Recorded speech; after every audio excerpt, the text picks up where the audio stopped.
ایک خوبصورت گھنا جنگل تھا۔ گرمیوں کا موسم تھا۔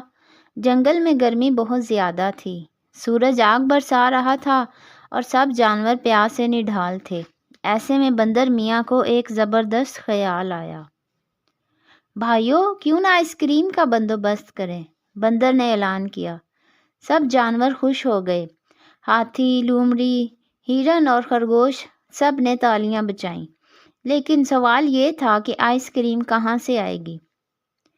چالاک لومڑی بولی، جنگل کے کنارے انسانوں کی ایک دکان ہے، وہاں سے منگوا سکتے ہیں۔ یہ سن کر سب پرجوش ہو گئے، لیکن مسئلہ یہ تھا کہ آئس کریم لینے کون جائے؟ آخر میں یہ ذمہ داری ہاتھی کو دی گئی کیونکہ وہ سب سے بڑا اور طاقتور تھا۔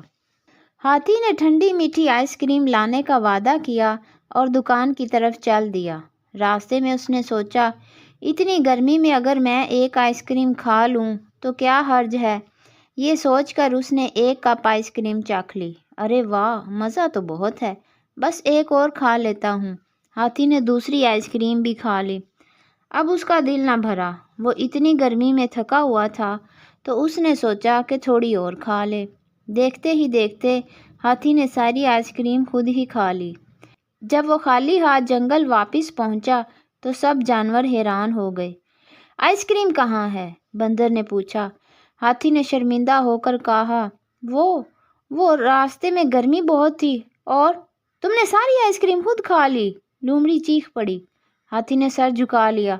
سب جانور پہلے تو بہت ناراض ہوئے مگر پھر کہکے لگانے لگے۔ بندر بولا، یہ تو ہوئی نیکی برباد، گناہ لازم۔ لومڑی نے ہنستے ہوئے کہا، اگلی بار کسی لالچی کو مت بھیجنا۔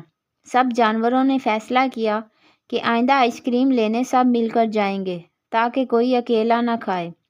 پیارے بچوں، اگر آپ کو کہانی پسند آئی ہو تو کمنٹ میں بتائیں۔ چینل کو سبسکرائب کریں اور اپنے دوستوں کے ساتھ شیئر کریں۔ شکریہ۔